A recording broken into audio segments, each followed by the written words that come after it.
안녕하세요. 김포시 늘봄 라디오 일상의 스포츠를 진행하고 있는 심용현입니다. 일상의 스포츠는 일상의 중요한 컨텐츠인 스포츠와 관련한 이런저런 이야기를 하는 시간입니다. 이번 시간에는 가장 보편적인 레저 활동 중 하나인 등산과 관련해 이야기해보고자 합니다. 가을이 절정으로 향하고 있습니다. 가로수나 주변 나무의 낙엽이 하루하루가 다르게 붉게 노랗게 물들어가고 있습니다. 이미 그 낙엽이 떨어져 앙상한 가지만 보이는 나무도 산책길에서 볼 수 있습니다. 이제는 아침 저녁으로 스산한 기운마저 느껴집니다. 극심한 일교차가 자칫 건강을 해칠 수도 있는 시기가 됐습니다. 대신 가을을 멋지게 장식해줄 단풍이 여러 산들을 물들이고 또 그 모습을 보기 위해 많은 분들이 산을 찾게 되는 시기이기도 합니다. 한때 우리나라를 축제공화국이라고 불리게 했던 다양한 축제들도 사람들의 발걸음을 그곳으로 이끕니다. 자꾸만 사람들을 밖으로 그리고 멀리 여행을 떠나게 하고 싶은 가을입니다. 이번 가을은 코로나 팬데믹 이후 거리두기가 사실상 사라진 첫 가을이라는 점에서 여행에 대한 마음을 더 강하게 하는지도 모르겠습니다. 그와 함께 다양한 레저 활동도 활발해지고 특히 등산에 대한 수요도 더 커질 것으로 보입니다. 먼저 레저라는 말의 유래를 한번 추적해 보겠습니다. 레저는 허가된 여유가 있는 이라는 뜻의 라틴어에서 유래합니다. 레저는 일에서 벗어나 일시적으로 자유시간을 보내는 것을 의미하는 외래어입니다. 레저라는 말은 이제 우리 일상에서 보편적으로 사용되고 있습니다. 그 자유시간을 활용해 개인적인 활동을 하는 걸 레저 활동이라 흔히 말합니다. 그 시간을 채우는 데 있어 가장 보편적인 활동이 등산입니다. 보통은 산에 오르는 일체 행위를 등산이라고 하는데 자연과 함께 걸으며 등산에서 필연적인 오르막이라는 장애물을 극복하고 정상에 오를 때 느끼는 쾌감과 즐거움은 등산의 큰 매력입니다. 우리나라의 등산 인구는 매우 광범위합니다. 레저 활동에 있어 가장 많은 인구를 차지한다 해도 과언이 아닙니다. 등산 자체만을 목적으로 한다면 다른 레저 활동에 비해 장비의 부담이 덜하고 산지가 많은 우리나라의 특성상 등산할 수 있는 산도 많고 발달된 도로교통망은 각지의 산에 대한 접근성도 용이하게 하기 때문입니다. 웬만한 사람들이라면 이름만 들어도 알만한 산에 오른 경험이 있습니다.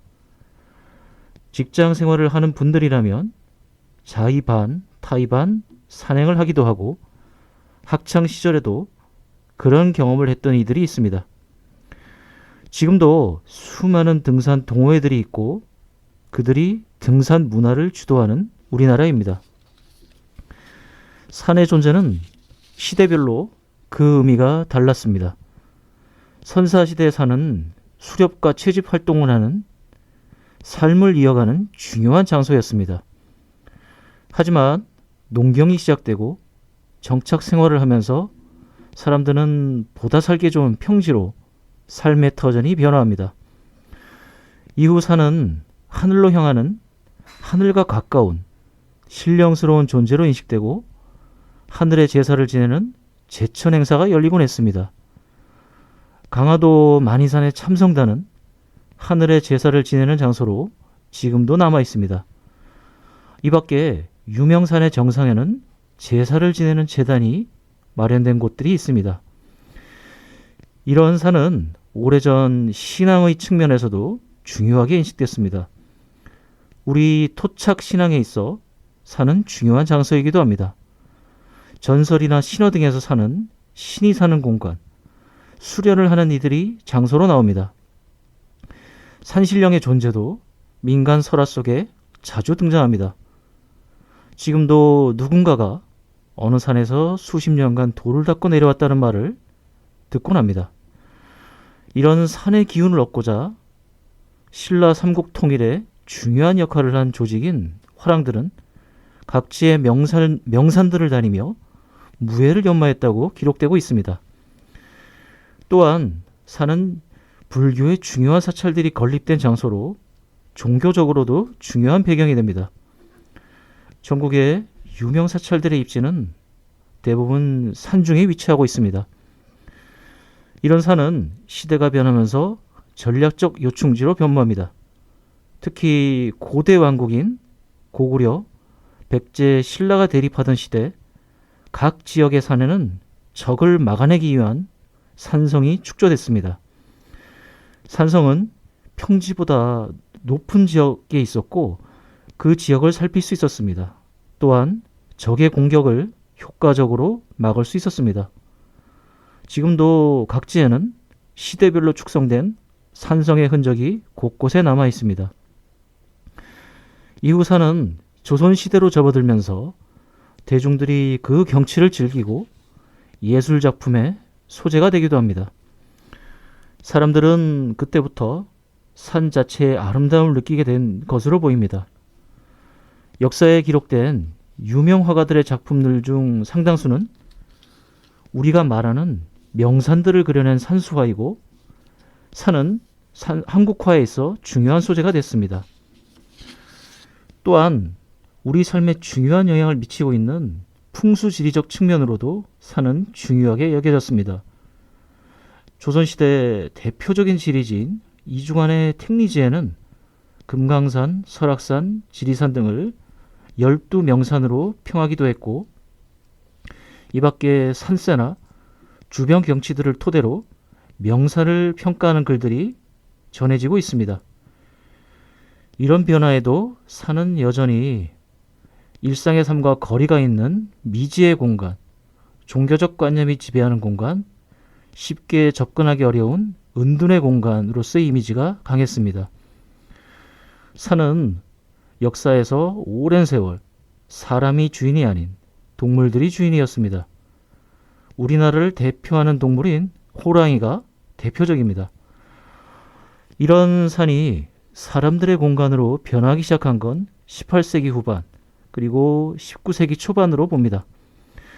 먼저 서양에서 산업화가 진행되고 자유시간, 여가시간이 주어지게 되면서 사람들은 도시를 벗어나 새로운 장소를 찾고자 하는 열망도 강해집니다. 그동안 미지의 공간으로 여겨지던 산에 대한 흥미는 산을 오르게 했습니다. 유럽의 고봉인 알프스 산을 오르는 것에서 현대 등산이 시작됐습니다. 초기 등산은 취미나 레저보다는 탐사와 학술 연구 목적이 강했습니다. 이후 등산이 대중화되고 등산의 형태도 다양하게 발전했습니다. 보편적인 등산 외에 암벽 등반 등 모험적으로 등반이 발전했습니다. 이런 흐름은 우리나라에도 영향을 줬습니다. 일제강점기 일본인들에 의해 지금의 등산 개념이 생겨났고 전국 각지의 산을 오르는 이들이 늘어났습니다. 하지만 등산의 대중화는 일제강점기 어두웠던 사회 분위기와 함께 해방 이후에는 극심한 사회 혼란과 6.25 한국전쟁 등을 통해 산이 중요한 전장이 되면서 일반인들이 취미로 그리고 재미로 산행을 하는 건 엄두를 낼 수 없었습니다. 또한 전후 궁핍함 현실에서 산은 먹고 살기 위한 생계의 장소였고 산을 터전으로 하는 화전민가, 산에서 약초 등을 채취하는 이들의 공간이었습니다. 당장 먹고 사는 문제가 시급한 상황에서 레저는 사치였고 등산 역시 마찬가지였습니다. 이런 분위기의 변화가 생긴 건 대학교 등을 중심으로 조직된 산악부와 그 조직들이 중심이 되어 조직된 산악연맹과 협회 등이 활동이었습니다. 이들의 활동은 등산을 보다 많은 이들이 즐길 수 있도록 했습니다. 이들을 중심으로 국내는 물론이고 해외 유명 산들에 대한 적극적인 등정도 이루어졌습니다. 8,000m가 넘는 고봉들이 즐비한 히말라야도 다수의 한국 원정대가 도전에 나섰고 성과를 냈습니다. 한때 히말라야 고봉의 등정은 그 나라의 국력을 상징하는 일로 각 나라들이 경쟁적으로 등정에 나섰던 때가 있었습니다. 우리나라 역시 1970년대 이후 다수의 원정대가 조직되어 히말라야나 각 대륙에 고봉 등정을 했습니다. 그리고 그들의 성공 소식은 언론 등을 통해 크게 보도되고 국민들의 큰 관심과 응원을 받기도 했습니다. 그 과정에서 수많은 고봉을 등정한 이는 영웅으로 추앙되기도 했습니다. 물론 그 과정에서 사고 등으로 희생되는 이들도 있었습니다. 그 도전에 내 경의를 표하고 성공의 성원을 보낼 수 있지만 고봉 등정이 지나치게 상업화되고 그 경쟁이 과열되면서 등정 과정의 노력들이 제대로 조명되지 못하는 건 아쉬운 일입니다. 또한 고봉 등정의 성과는 한 팀이 이룬 영광이지만 한 개인의 영광으로 대중들에게 인식되는 것 또한 바람직한 일은 아닙니다. 이렇게 국위 선양의 방편이기도 했던 등산은 1980년대 우리나라의 산업화가 가속화되고 국민들의 소득 수준이 올라가면서 대중화의 길을 걷게 됩니다. 한층 발전된 교통수단을 이용해 사람들은 전국 각지 명산에 오르기 쉬워졌습니다. 한때 경외의 대상이었고 특정한 인물들만의 전유물이었던 등산은 누구나 즐길 수 있는 레저 활동으로 변모했습니다. 이와 동시에 관련 산업이 발전하고 시장도 확대되었습니다. 아웃도어로 불리는 등산복은 그 기능이 다양해지고 일상복으로 손색이 없을 정도로 보편화됐습니다. 군용 장비를 활용하던 각종 등산 장비도 크게 발전되고 경량화되면서 등산을 한층 더 편하게 하고 있습니다. 이에 산에서 가장 멋진 풍경과 만날 수 있는 가을 단풍철에는 각 명소마다 수많은 등산객들로 인산인해를 이루는 풍경이 보편적입니다. 최근 코로나 팬데믹 상황은 상대적으로 거리두기에 부담이 덜하고 감염의 위험이 덜한 등산에 대한 관심을 높였고 등산 인구가 가장 큰 비중을 차지하는 장년층에서 청년층으로 더 확대하는 계기가 되기도 했습니다. 또한 스릴 넘치는 등산의 종류인 암벽 등반은 인공 구조물에서 하는 스포츠 클라이밍, 인공 암벽 등반으로 발전해 하나의 스포츠가 됐습니다. 클라이밍은 2020 도쿄 올림픽에서 정식 종목이 됐고 2024 파리 올림픽에서도 정식 종목으로 경기가 열릴 예정입니다. 이제 명실상부한 스포츠가 된 등산입니다. 이런 등산의 발전에는 어두운 이면도 있습니다. 늘어난 등산 인구에 비례해 등산로 곳곳의 쓰레기 문제 등 환경 훼손의 문제가 커지고 있습니다. 등산객들에게 보다 편안한 등산 기회를 제공하기 위한 케이블카 설치 등 개발과 보존이 맞서는 갈등도 곳곳에서 일어나고 있습니다. 중요한 건 등산이 자연과 더불어 시간을 보내는 일이라는 점입니다. 그 행위가 자연을 파괴한다면 등산의 의미도 퇴색됩니다. 자연의 파괴는 지속 가능한 등산을 어렵게 할 수 있습니다. 등산을 하는 건 자연을 잠시 빌려 사용하는 것과 같습니다. 이는 등산객 모두가 참고해야 합니다. 끝으로 안전한 등산을 위한 수칙을 소개하고자 합니다.